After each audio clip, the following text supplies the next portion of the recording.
Chandrakanta news live के तमाम दर्शकों को पंडित संजय शुक्ला शास्त्री का प्यार भरा नमस्कार।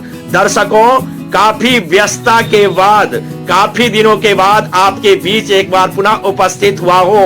दर्शकों, पितृपक्ष प्रारंभ हो चुका है और इस पितृपक्ष में गया श्राद्ध का क्या महत्व है, गया में श्राद्ध करने के बाद पितरों को तर्पण करना चाहिए या नहीं, पितरों को जल देना चाहिए या नहीं, इन महत्वपूर्ण चर्चाओं को लेकर आज आपके बीच में एक बार पुनः उपस्थित हुआ हो। आपसे निवेदन है कि आप अभी तक इस चैनल से जुड़े नहीं हैं तो नीचे लाल वाले बटन को दबाकर चैनल को सब्सक्राइब कर बेल आइकन जरूर दबा दें और इस वीडियो को अधिक से अधिक लाइक और शेयर जरूर करेंगे।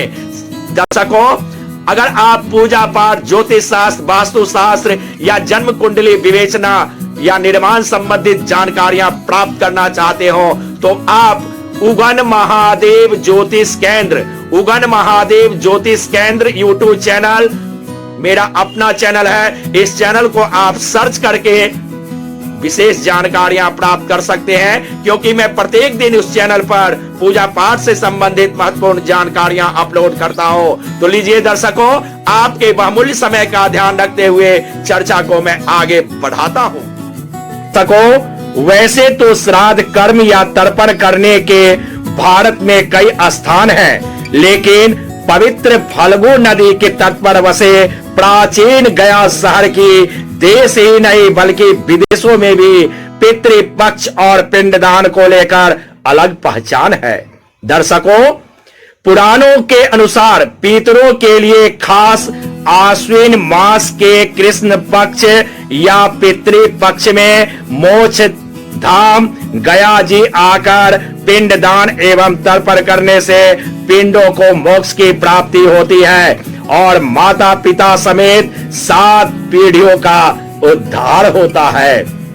दर्शकों, पितृ की श्रेणी में मातृ पूर्वजों, माता पिता, दादा दादी, नाना नानी सहित सभी पूर्वज शामिल होते हैं। व्यापक दृष्टि से मृत गुरु और आचार्य भी पितृ की श्रेणी में आते हैं। कहा जाता है कि गया में पहले विभिन्न नामों के 360 वेदियां थी जहां पिंडदान किया जाता था। इनमें से अब 48 ही बची है। यहाँ की वेदियों में विष्णु पद मंदिर, फल्गु नदी के किनारे और अक्षय वट पर पिंडदान करना जरूरी माना जाता है। इसके अतिरिक्त बैतरणी, प्रेतशिला, सीताकुंड, नागकुंड, पांडुशिला, रामशिला, मंगला गौरी, कागवली आदि भी पिंड के लिए प्रमुख हैं। यही कारण है कि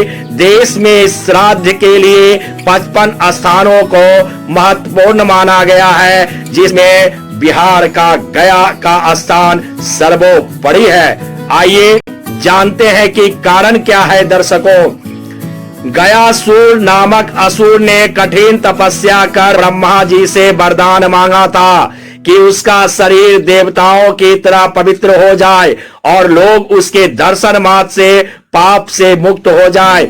इस वरदान के चलते लोग भय मुक्त होकर पाप करने लगे और गयासुर के दर्शन करके फिर से पाप मुक्त हो जाते थे। दर्शकों, इससे बचने के लिए, यज्ञ करने के लिए देवताओं ने गयासुर से पवित्र स्थान की मांग की। गयासुर ने अपना शरीर देवताओं को यज्ञ करने के लिए दे दिया। जब गयासुर लेटा तो उसका शरीर 5 कोस में फैल गया। यही 5 कोस जगह आगे चलकर गया बन गया। दर्शकों, देह दान के बाद गयासुर के मन से लोगों को पाप मुक्त करने की इच्छा नहीं गई और फिर उसने देवताओं से वरदान मांगा कि यह स्थान लोगों को तारने वाला बना रहे। तब से ही यह स्थान मृतकों के लिए श्राद्ध कर्म कर मुक्ति का स्थान बन गया। दर्शकों, कहते हैं कि गया हुआ आता है जिसे अपने पितरों को मुक्त करना होता है। लोग यहाँ अपने पितरों या मृतकों की आत्मा को हमेशा के लिए छोड़कर चले जाता है। मतलब यह कि प्रथा के अनुसार सबसे पहले किसी भी मृतक तो तीसरे वर्ष श्राद्ध में लिया जाता है और फिर बाद में उसे हमेशा के लिए जब गया छोड़ दिया जाता है तो फिर उसके नाम का श्राद्ध नहीं किया जाता है। कहते हैं कि गया में श्राद्ध करने के उपरांत अंतिम श्राद्ध बद्रिका क्षेत्र के ब्रह्म कपाली में किया जाता है। दर्शकों, गया क्षेत्र में भगवान विष्णु पितृ देवता के रूप में विराजमान रहते हैं। भगवान विष्णु मुक्ति देने के लिए गदाधर के रूप में गया में स्थित है। गया सूर्य के विशुद्ध देह में ब्रह्मा, जनार्दन, शिव तथा प्रपितामह स्थित है। अतः पिंडदान के लिए गया सर्वोत्तम स्थान है। पुराणों के अनुसार ब्रह्म ज्ञान, गया श्राद्ध, गौशाला में मृत्यु तथा कुरुक्षेत्र में निवास, ये चारों मुक्ति के साधन बताए गए हैं। गया में श्राद्ध करने से ब्रह्म हत्या, सुरापान, स्वर्ण की चोरी, गुरु पत्नी गमन और उक्त संसर्ग जनित सभी महापातक नष्ट हो जाते हैं। अब मैं आपको बताने जा रहा हूँ, क्या गया जी में श्राद्ध के बाद तर्पण नहीं करना चाहिए? जानिए क्या सच है दर्शकों। शास्त्र का वचन है दर्शकों, श्राद्धं इति श्राद्धम, श्राद्ध्या इति श्राद्धम, अर्थात श्रद्धा ही श्राद्ध है।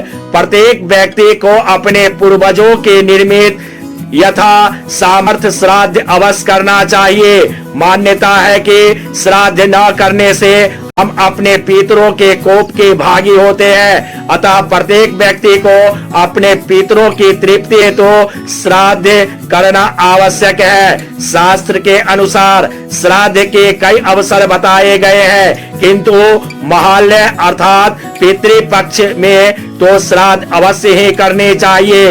इसी प्रकार श्राद्ध संगम तट, तीर्थ स्थल एवं पवित्र नदी के तट पर करने का भी बहुत महत्व होता है। इन सब में गया श्राद्ध की अपनी विशेष महिमा व महत्व बताया गया है। दर्शकों, माना जाता है कि गया में श्राद्ध करने के पश्चात पितर देवलोक प्रस्थान कर जाते हैं। कुछ विद्वान गया श्राद्ध को अंतिम श्राद्ध मानते हुए इसके पश्चात श्राद्ध न करने का परामर्श देते हैं, जो पूर्णतः अनुचित है।